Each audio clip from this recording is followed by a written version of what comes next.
a background about me first of all. So I've been working in the fitness industry now for over a decade, and more recently I have moved into the PT side of things, and I've been working with now almost 35 clients over the last 3 months, helping them to kind of change their mindset and change their lifestyles in exactly this kind of thing. So we've been helping them to change their mindsets and getting them some fantastic results.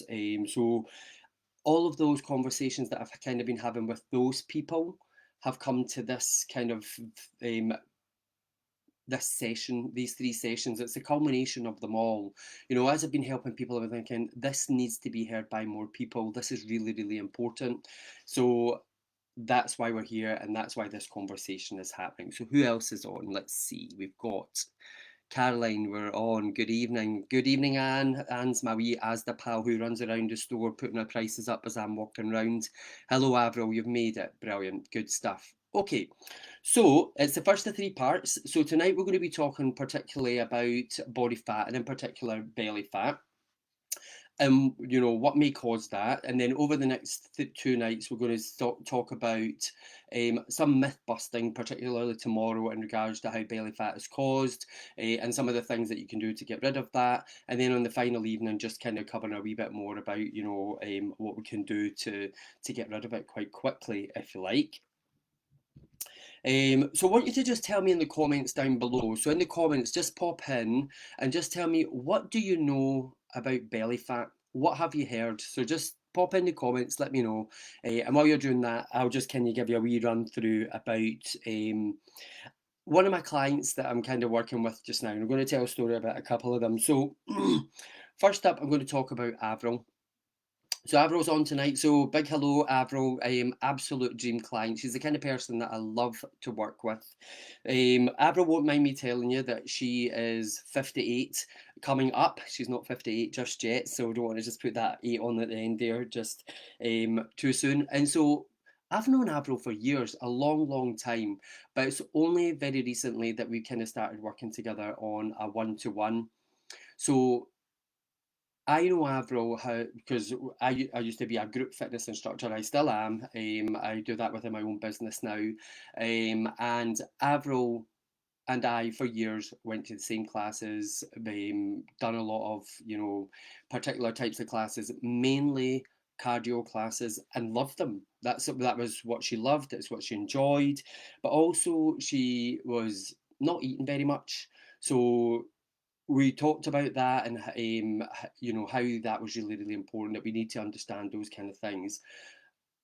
Avril will also not mind me telling you this, but she also menopausal. She was doing all what she thought were all the right things. So she was exercising loads, she was eating less. Her hormones obviously are all over the place. So that what was putting Avril into hormonal chaos, and so her body was reacting in kind of different ways. So just by sitting down and having that one-to-one chat with Avril, I understood what she wanted to achieve, and we got set about how we were going to do that and really set out a clear plan how we were going to do that. And she's achieved some amazing results within a 3 month period. And that was just by understanding that sometimes the things that we do are causing the hormonal chaos within your life, and particularly for women. So I want to come back to see what people are writing, if anybody's saying anything about what they know about belly fat. Angela, too much wine. Gillian, you don't know anything. Now that's a really key point, Gillian. So I want to just talk about that for a moment. So whoever tells you anything about belly fat, whoever educates you anything about belly fat, is it anything that we got in school? Just put a wee hands up if you've heard anything about it in school, or were ever educated from maybe a doctor or anybody else in regards to belly fat. Have you ever had any education? Just put a wee hands up emoji. Good evening, Kirsty. I know I've got lots of it, Morven. Shelley, hi James. Hi Shelley. I'm saying hi to me. Hi Shelley. Anna, same, nothing. I just know I have plenty. Not much to be honest, just know that I have it and can't get rid. Diet and hormone related. Brilliant, Sharon. You're really on the money there. Caroline, menopause. Perfect. That's so me, Anne Marie. Yep. Stress releases cortisol, which can lead to body fat. Caroline, perfect, good. Defo menopause, belly. might be a myth, but thought that belly fat is particularly hard to get rid of. Now that is a myth, you know, because it's proven that we can get rid of it. Now that I'm 60, I need to know to get rid of belly fat because not eating helps one jot. Good, you're absolutely right. Eating less does not help, nothing at all. So that's kind of saying to me that nobody really knows, apart from Caroline, you've got kind of pretty much bang on. You know, so menopause is coming up and it's coming up and it's coming up. However, women in all different age categories are affected by their hormones in different ways. So, you know, your 20s, your 30s, your 40s, and then into your 50s as that menopause comes in, hormonal chaos just goes all over the place. And all of the things that you think that you're doing and you think that you're doing right might not actually be the right thing at all. So, when we talk about body fat, there's two main types of body fat that we talk about. When we talk about body fat as a whole, it's subcutaneous body fat. So that's the kind of fat that just sits under your skin. Now, for women, that needs to be 25% or less. And then for men, we're a bit more fortunate. It's a lot lower than that, particularly if men are athletic. It can be down away really, really low. But for women, 25%. So there's a real big disadvantage for women straight away in regards to body fat. But the part that I want to talk to you about is obviously belly fat. So I'm going to mention one word and I'm going to say it three times. So visceral fat, well, that's two words. I'm still going to say it three times. So visceral fat. Visceral fat, Visceral. Now put your hands up or just pop in the comments if you've heard of visceral fat before. And I'll just give you a little bit of information about visceral fat. So visceral fat is the fat that comes onto your belly. And it just builds up and builds up, and it's the fat that kind of, so you've got your subcutaneous fat that's kind of just under the skin, but then underneath that you've got this other layer of visceral fat, and it's the kind of fat that's, you know, around your organs and around all of those, you know, important parts around your abdomen. And what it does is it builds and builds and it can put pressure on your organs, but it's also been linked to breast cancer, type 2 diabetes, and a whole other load of health issues for men and for women. So that's why it's really, really important that, you know, that we talk about visceral fat. And we'll talk more about this as the week goes on to understand what may cause it and then obviously, you know, how we can quickly turn that around. So let's see what else is going on in regards to what we're saying. Uh, let's see, menopause has been a real issue. Yep, again, stressed all the time. So we're going to talk a bit more about that tomorrow, Roseanne, and how stress can obviously, the more stress that I get, the more fat in my belly. We're going to talk more about that tomorrow because that's really, really key. Jill, you had your your section 5 months ago, and I have lots of belly fat. I've now no idea where to start. Great, so we'll continue that conversation as the week goes on. Same for you, Elaine. You had an op years ago. Feel like it's got worse after that. Sharon, you know about visceral fat. Anne-Marie, nope. Caroline, nope. Elaine, nope. Gillian, yes, it's stubborn. It might not be as stubborn as sometimes we think, though. Tracy, yep, heard of it, but don't know about it. Great, so we're going to learn more about it. Not heard of that. Margaret, you've heard of it. Never heard of that. Haven't, never, nope, nope, nope. Great. So there's another issue. It's this really dangerous thing for women, but nobody's heard of it. So that's why this conversation is really, really important. So I'm going to talk to you about another one of our clients that I've been working with, and again, she's on tonight, and she's also a really, really good friend of mine as well. And we're going to talk about Tracy. So my friend Tracy, again, another cardio bunny, loved her cardio classes, and that's all that she ever done. She attended diet clubs. Again, she said to me, "I've tried everything." She's often stressed or was often stressed and not sleeping properly. And so all of this, again, for Tracy, was causing hormonal chaos. And that was just causing further stress into her life. And again, trying everything that she thought she was doing the right things, eating less, exercising more, and getting absolutely no results. So your hormones are the culprit for your belly fat. And this is one of the things that we're going to educate you on or do this through this training over the next few nights. So comment below if that's news to you, and just put news to me in the comments down below if this is something that you've never heard before, that your hormones are a culprit towards your belly fat. So once I sat down with Tracy and we understood all of the different things that we're doing, I kind of just said to her, right, that needs to go, that needs to go, that needs to go, and changed everything up. And that's where we really started to get some really, really good results. And again, feels like she was a yo-yo dieter, trying all different kinds of things. And again, who, as that sounds familiar, where you've tried everything, yo-yo diet, and you've been on a diet, you've been off a diet, and you know, you're just like that, what the hell is going on, kind of thing.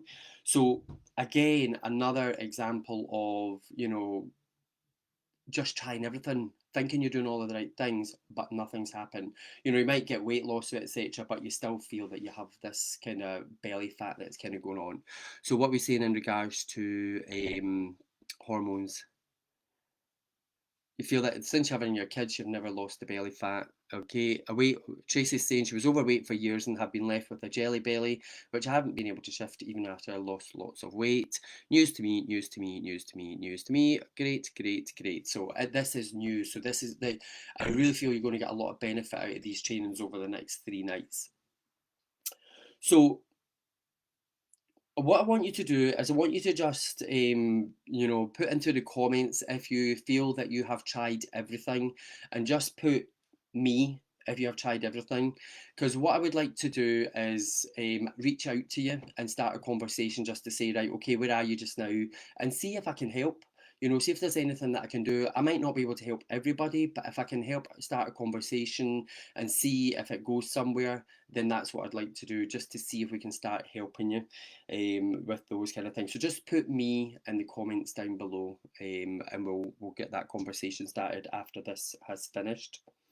So as I say, we're going to cover more tomorrow, and we're going to cover more on the next evening. So just to kind of close up, reminder, this is the first of 3 parts, and tomorrow I'll probably come on about 7:45 to 8 o'clock because I have clients just before that. So it'll be about 7:45 to 8 o'clock. But what I'll do is I'll put a wee message on during the day, so just keep an eye on my Facebook page just to kind of say, to say what time I kind of probably be on. But it probably will be about 7:45.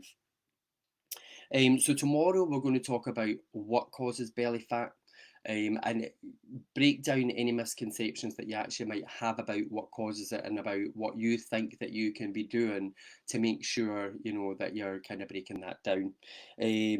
So that's everything from me tonight. That was my first ever live on my own page, where I'm doing this kind of fitness and education kind of stuff. So I really appreciate everybody joining me. What I'd like you all to do, if you can, when you come off, or even right now, is just give this post a like, because what that will then do is it kicks in Facebook algorithms and it gets this really important message out to more people. So if you can put that like or love on, that would be amazing, and I would really, really appreciate that. And then what I'll do, just a wee reminder, I will tag everybody in the comments down below over this evening, just so that you can come back, watch it again, and I'll do the same tomorrow, and I'll do the same on Wednesday. But for now, I'd just like to say thank you very much for your time. If there's also any questions that you have, pop them in the comments as well, and then I'll see if I've got time where we can cover them tomorrow and Wednesday to see if they fit into those particular parts.